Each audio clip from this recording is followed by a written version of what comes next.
Hey everyone, and welcome back to AI Weekly. It's October 25th, 2024. Yeah, the AI world is just nonstop lately. No kidding. I feel like every time we turn around, there's some crazy new development. It's incredible to see. It really is. So let's jump right in.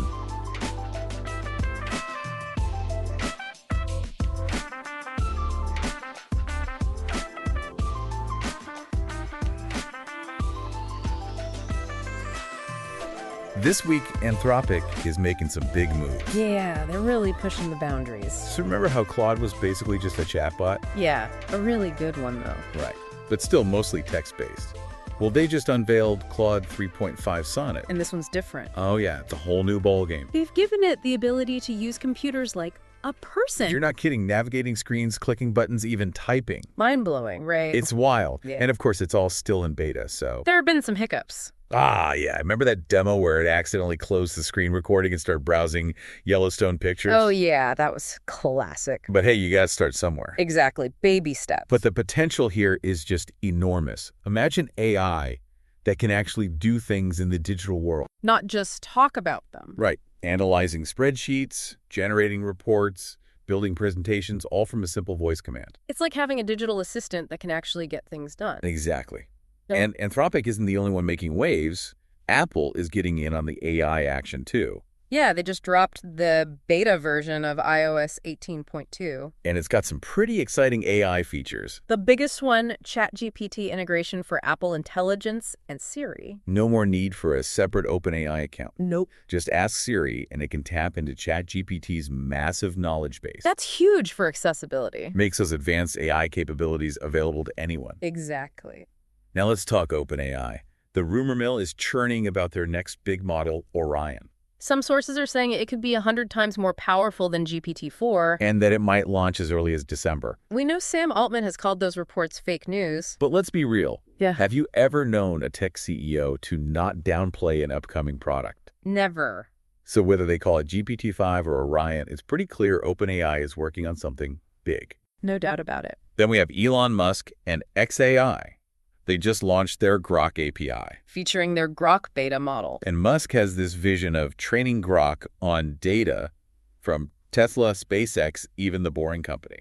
Interesting. Yeah, talk about unique insights. But it also raises some concerns about data privacy and shareholder interests. Very true. Will it be a genius move or a legal nightmare? Only time will tell. And while all that's going on, Stability AI released Stable Diffusion 3.5 this week. Improved quality, better prompt adherence, and even a turbo version for faster generation. They really went all out on this one. And here's the best part. It's free for non-commercial use. And commercial use under $1 million in revenue. Talk about democratizing AI. Absolutely. Then there's Microsoft. They announced the public preview of autonomous agent creation in Copilot Studio coming next month. Anyone will be able to build AI-powered workflows. Plus, they're adding 10 new agents to Dynamics 365 to automate tasks and free up human teams. It's like everyone gets their own personalized AI assistant. Pretty amazing. Meanwhile, Meta is using AI to evaluate other AI models. They've got this new self-taught evaluator model.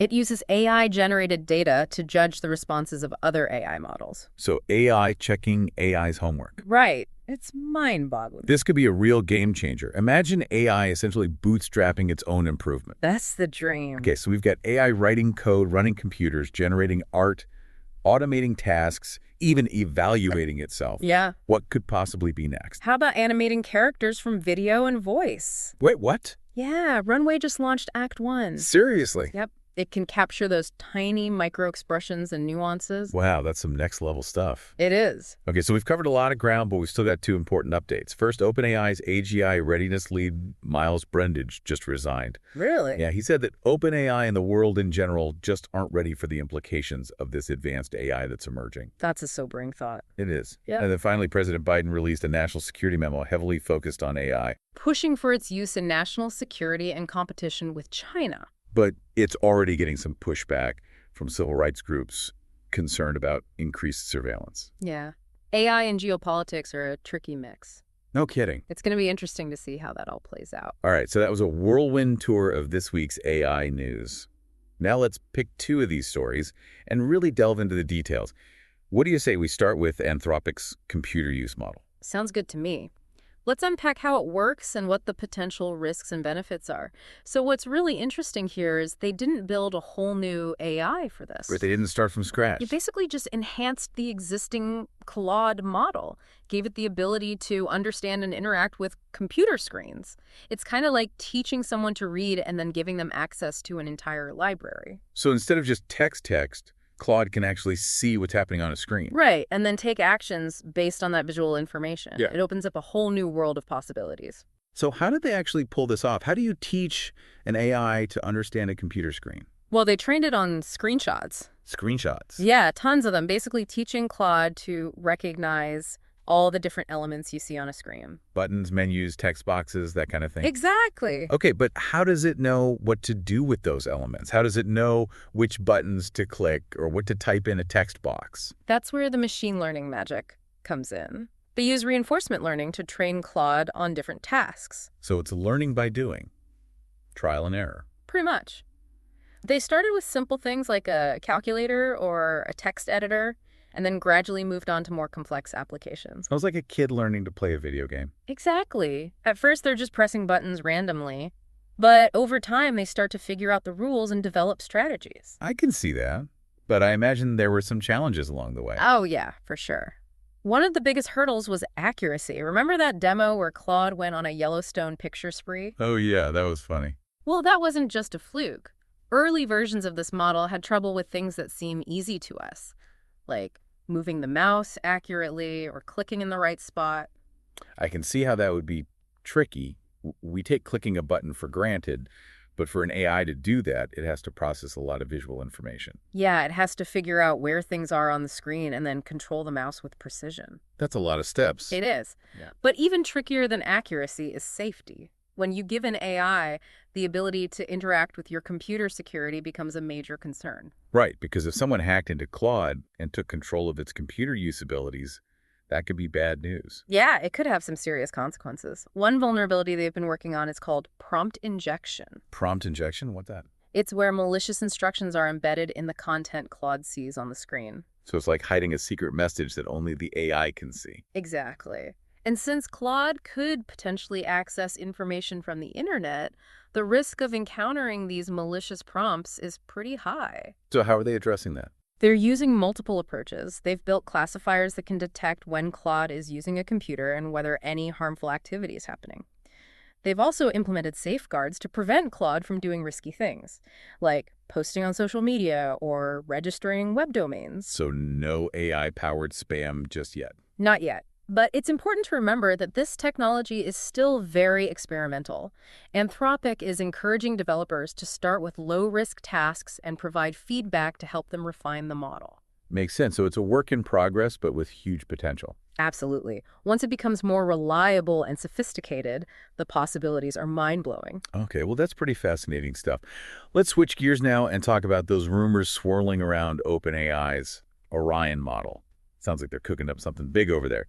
So this Orion model, it's like the AI equivalent of a top-secret government project. Right. Super hush-hush. But the little bits of information we do have are pretty tantalizing. Yeah, they really are. So let's unpack what we know so far. All right. So multiple sources are saying that OpenAI is aiming for a December release.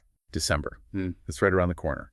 And there's this rumor going around that it's going to be 100 times more powerful than GPT-4. We should definitely take that with a grain of salt until we hear something official. Oh, yeah, for sure. But even if it's half as powerful as they're saying, that's still a massive leap forward. It would be a game changer. And get this, apparently OpenAI might not release Orion widely right away. So they're thinking about a limited release. Yeah, it sounds like they're going to give initial access to their closest business partners, probably through an API. So companies like Microsoft could build their own products and features using Orion. Exactly. It's a smart move. They can carefully control the rollout and potentially monetize Orion's power right from the start. And speaking of Microsoft, there's some chatter that their engineers are already gearing up to host Orion on their Azure cloud platform. Which makes sense considering their close relationship with OpenAI. Yeah, it's a natural fit. So whether they call it GPT-5 or Orion, both things for sure. OpenAI is definitely pushing the limits. Absolutely. And it makes you think about Miles Brundage leaving OpenAI. Right. His resignation is kind of hard to ignore. Yeah, like he's sending a warning signal. Like, hey, Are we really ready for this? Yeah, I mean, he was their AGI readiness lead. He was in the thick of it. And he seems to be saying that neither OpenAI nor the world is prepared for AI this powerful. And remember, he was deeply involved in creating OpenAI's 5-step scale for AGI maturity. He believes we're about to hit level 2. Human-level reasoning. Exactly. And he's worried that we haven't stopped to think about the ethical and societal consequences. Yeah, are we moving too fast? It's a huge question, and one that's not going away anytime soon. Definitely not. We need to be having these conversations now, before this technology gets even more advanced and even more embedded in our lives. Well said. So much to think about.